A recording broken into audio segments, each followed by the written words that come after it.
I don't want to look indicative, I will call Constantine. We all know him, to present his topic.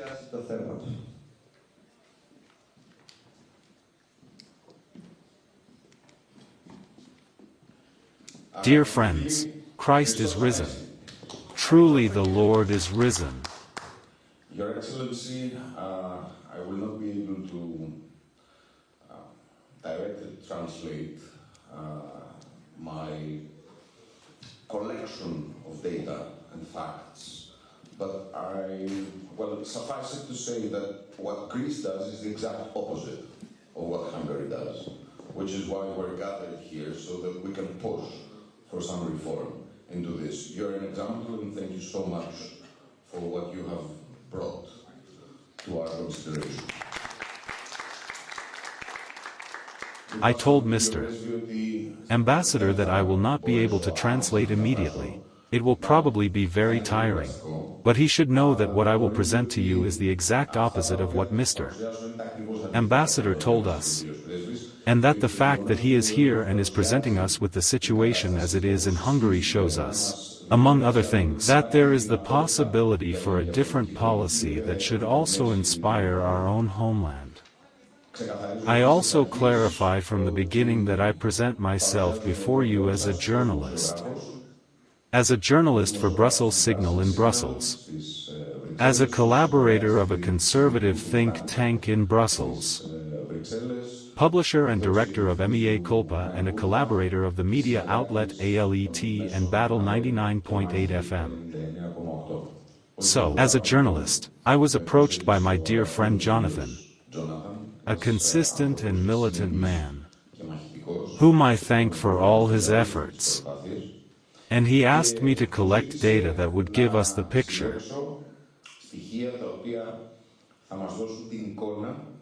The most real possible picture of the immigration problem of invasion and replacement that Greece has been facing for the last 10 years or so. That is, I thought it would be easy.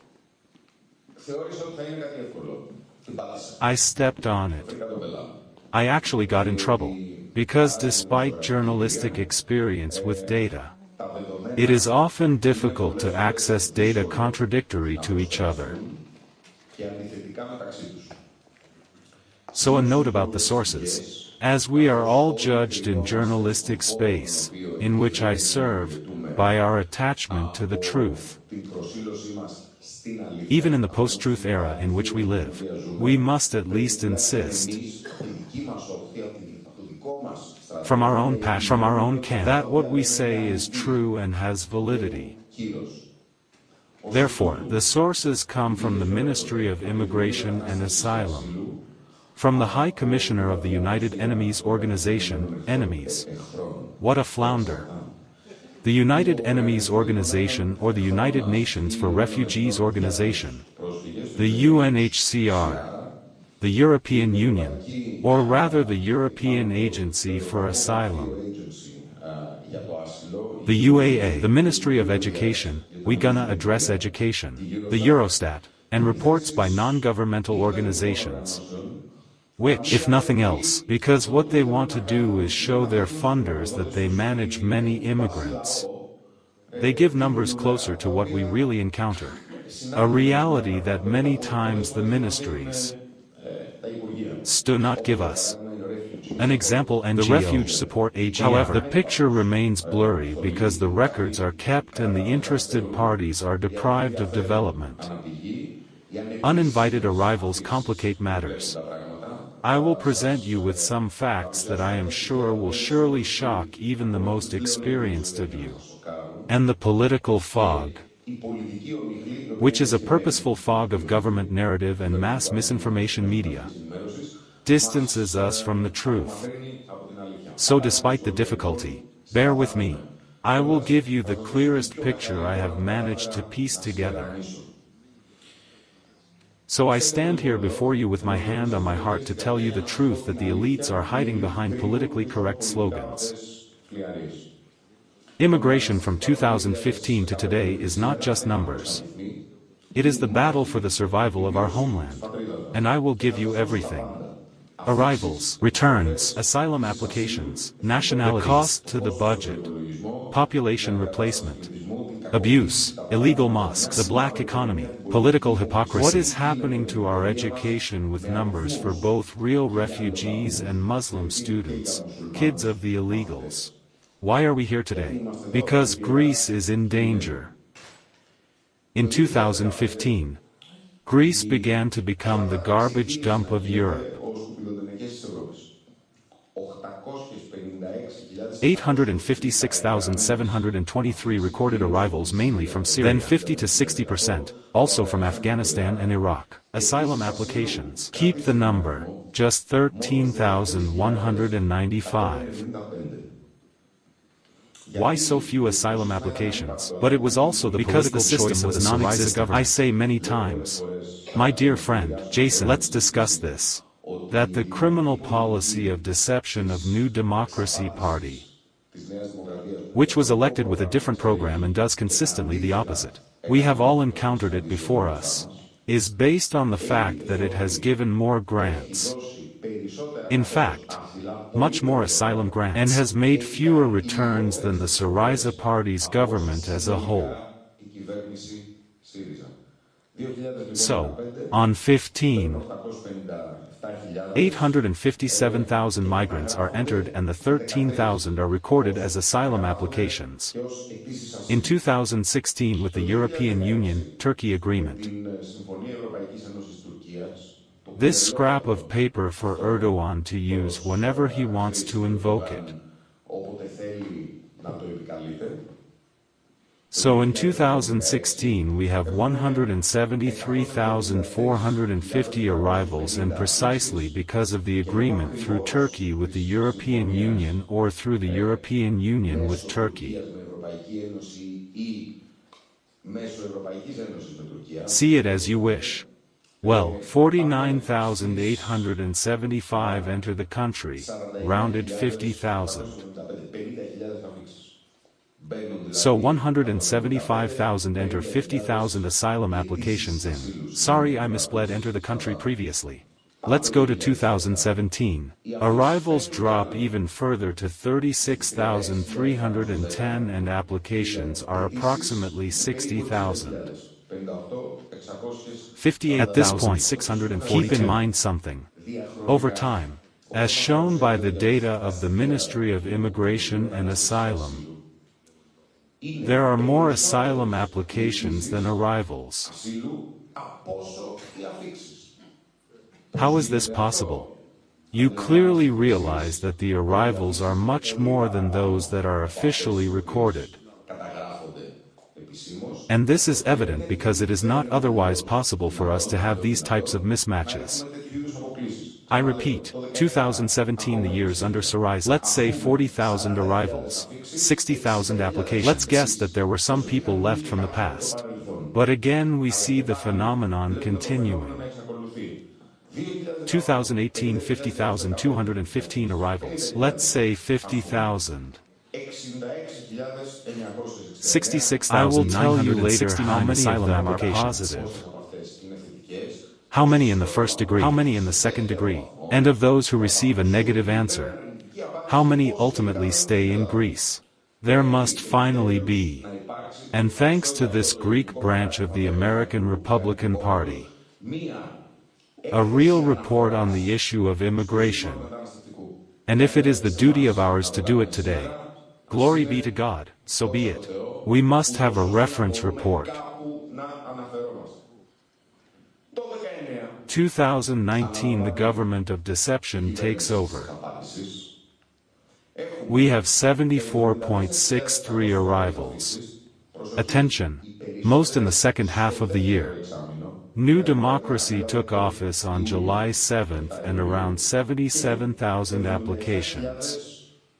Arrivals application becomes somewhat balanced.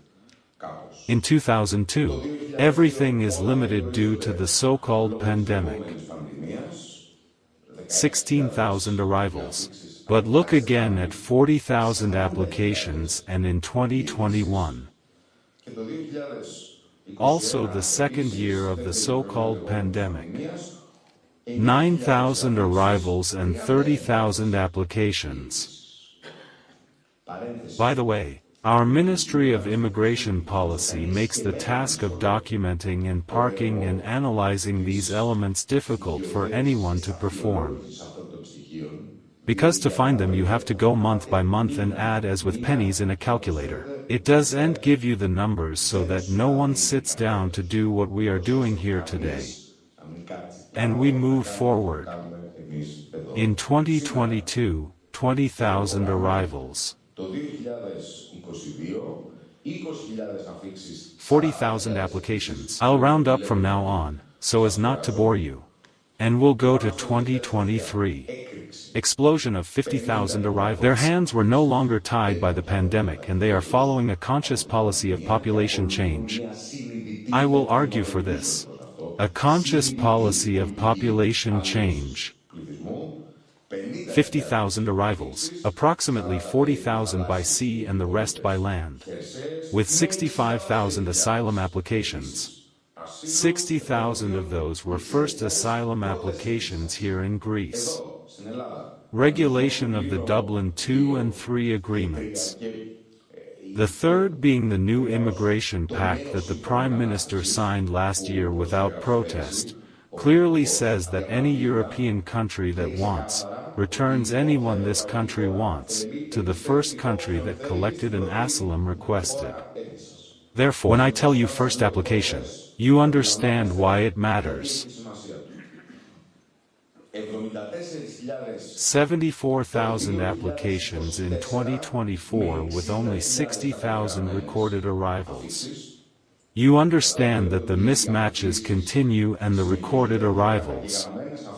You understand for yourself that in an illegals melting pot system, my dear General, in the audience, only a part of reality is recorded. There are too many who enter and who are never registered. Even though New Democracy's policy is to register everyone, to give them tax IDs, to give them asylum insurance, to give them economical support, to bring them mainly into contact with non-governmental organizations, because that's where the big business lies. The one of billions euros of our fellow elites in power. In 2025, only until January, because until then I could find the information from the ministry, approximately 4,000 arrivals. Well, Greece is also first in asylum applications per 100,000 inhabitants throughout the European Union. In total, since 2015, 1.2 million immigrants have officially arrived. My personal assessment is that one could say that it is perhaps a bit conservative. I personally think it may even approach 2 million. Applications apparently consistently exceed arrivals in number. What about returns? Now listen, as I describe a shameful image for Greece. Immigrants who are not entitled to asylum ultimately stay, even though they should leave. The numbers are ridiculous and the political hypocrisy here is blatant. In 2015, remember when 850,000 people entered? Mr. Professor, voluntarily, in the audience, few forced returns are around 15,000. In 2016 another 15,000 returns. In 2017, 18,500 returns. The percentages with voluntary and forced cases are the same. That is 60,000 voluntary, the rest forced. In 2018 15,800. In 2019 17,200 returns. That's where the great problematic relationship of the Greek state with Pakistan begins. This is a country that plays a dominant role in the phenomenon of illegal immigration. A country, a nation hostile to our homeland. A country that recognizes the occupied territories of Cyprus as a supposed real so-called Turkish Republic of Northern Cyprus. A country that sends pilots to fly Erdogan's F-16s after the 2016 operetta coup. A country that this year alone violated Last year I violated twice. Our Greek territorial waters with its warships that were participating in exercises with Turkey in the Aegean and the Eastern Mediterranean. So, from this year, Pakistan is starting to become indeed a very big bureaucratic problem for us. As of 2020, what did I tell you? That there are fewer returns under New Democracy than there are under Syriza, 9,700 due to the pandemic and due to flight restrictions. But also in 2021, even the second year of the so-called pandemic, 8,500 in 2022, 10400 in 2023, 12800, much lower than when Syriza returned. The truth was said by Mrs. Christodoulopoulos with that statement denounced by many that illegal are sunning themselves and then leave. Indeed, they were not registered, while the current government's policy is to register, pay, integrate, and pass on to non-governmental organizations for the sake of billions, either from the Greek state budget or from the European state budget, either from NGOs, such as the ones of Soros. In 2023 12,800 returns. In 2024 estimate 6,000. This is the government policy that is supposed to address immigration. This is the government's policy that the Minister of National Defense, that Pakistanis will staff our checkpoints in Evros while he at the same time terminates the National Guard battalions in Rhodes or the brigade in Evros. January 25th is where the data ends. I'm reading about 26 Georgians. You know from what I read in the data, returns mention something about Georgians, something about Albanians. You don't see Pakistanis returning. You don't see really Afghans returning back, or illegals from Bangladesh, because the countries that send them forget them anyway. We mentioned nationalities. I'll proct with more speed. Thank you for your attention so far. 2015 and 2016 the Iraqis dominate. 2017 to 2019 the Syrians fall. They are in 40,000s. The Pakistanis and the ones from Bangladesh. Well, the Syrians come back on the 2013. Well, on the 2023 I meant. Please forgive me. Well, on the 2024. Syrians and Egyptians and Afghans again. Please. Jonathan. Time is approaching the end. You asked me for a lot of information, my dear friend. Well, great. In 2 to 2.5 minutes I'm done. Asylum reception rates. We covered the main nationalities and I think we've covered the basics. You have the greater picture. Asylum acceptance rates in the first instance from 47% in 2015, 2016 to 42% in 2024. I'm running it. There are fluctuations. But you understand, 47% declared by Syriza, 42% declared by Mitsotakis, and all the rest who do not get asylum, what are they doing? Do the maths is the saying in my birthplace, in island of Naxos. They stay here, is the conclusion derived from elementary calculations. Let's go to burden on the Greek budget. The European Union is giving 22.7 billion euros for 2021 to 2027. How much does Greece get for border patrol and reception? 1. Only 1. Cyprus, a more serious state than ours, conducted a study on how much illegal immigration costs them annually in their state budget. 1.2 billion euros. How much bigger is Greece than Cyprus? Imagine how much it costs us. You won't find it anywhere. I had also asked a related question when I was a member of parliament. It was never answered. Reception. In 2023 12 people are staying in each refugee camp building. Who is constructing those buildings? The big contractors. The government's oligarch friends. Who provides the catering? The same oligarch. Who provides the insurance? The same oligarch. Contracts upon contracts in which Mr. Latsis gives to Mr. Middleno's subcontracts for services etc. and over 1 billion euros in this corruption. For the health care of the illegals, in short 200 to 300 million is the cost. We spend 200 million per year for the hundreds of millions of immigrants who burden the National Health Service without them having paid any relevant contributions. I need some time FOT the losses in education, but I will rush it a bit. The cost in money is around 100 million. Security, border guards, port guard, equipment, armed forces, Greek participation in Frontex. 20,000 reservations imprisonments in 2023 alone. You feed them. You water them. You put them to sleep. You house them. 300 million euros in total. Very conservatively over 10 billion lost from 2015, without taking the black economy. I told you about 2021. Schools, I'm running towards the end. It is perhaps the nuclear bomb at the foundation of the nation. My friend George in the audience. In 2021 1 million students, 1.4 million students at all levels, of which foreigners are 12% in primary school. Attention, I will tell you that these foreigners are not some of our good friends from the Balkans who took citizenship and tried to integrate. It's everyone else. 12% in elementary school, 10% in middle school, 7% in high school. You understand that as you go down to kindergarten it should be 15% foreigners. This was 2021. Today, it is 2025. Right now 20 to 25% of students could be foreigners. In our schools are immigrants. And the largest part of them, approximately 60 to 65%, are Muslims. Do we understand what is happening? We perceive what is happening. Excuse me for the intensity. Population replacement. So this is all called.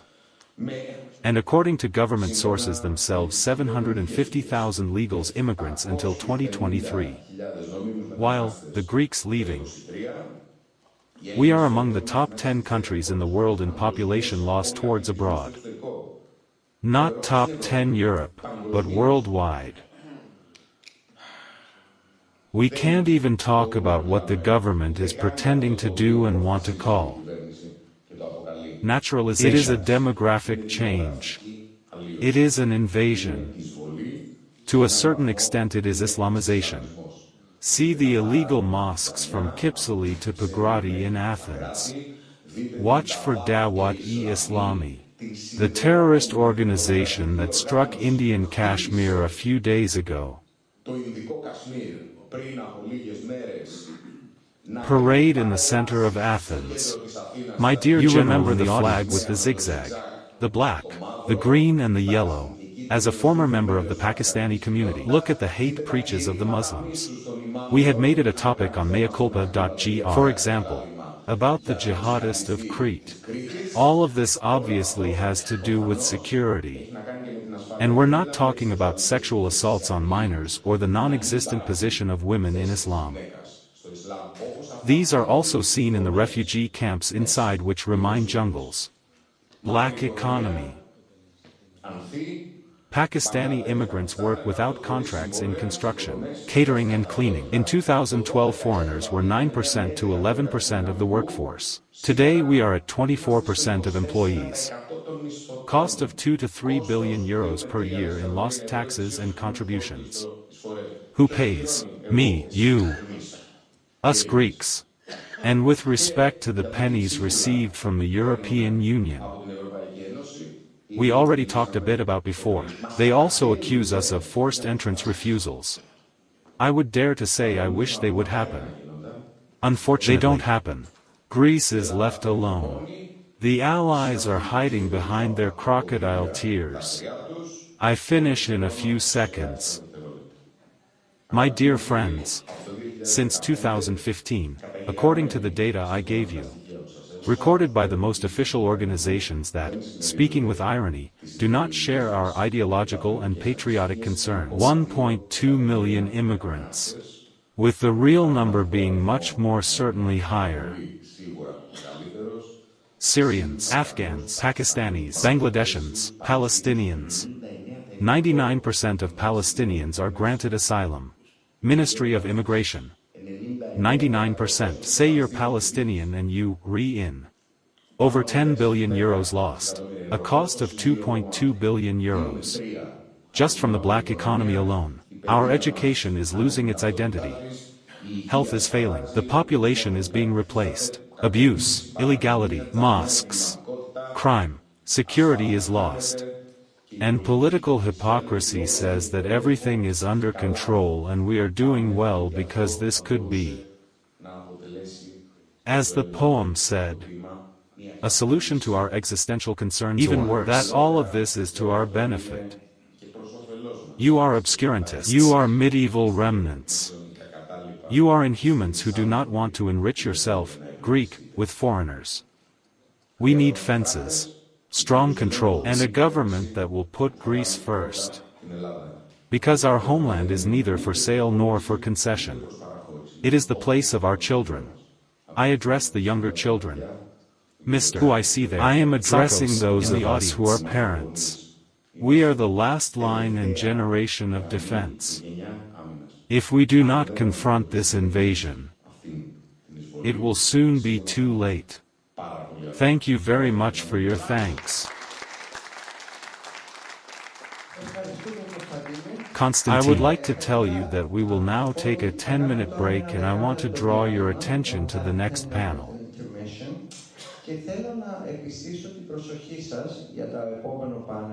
There will be questions from the audience, but all of these will be captured within the Q&A document in the folders you have received. You are welcome to write questions. Towards the end of the panel, volunteers will come by, collect questions, and they will be answered in batches from the panelists in the end. Well, now we're taking our break for 10 minutes. We will be back at 15:10 to start the first and then the second section. Thank you for watching so far. Well, I just want to add a statistic. That Pakistan and these countries have a huge overpopulation and they need to export it. And my question is,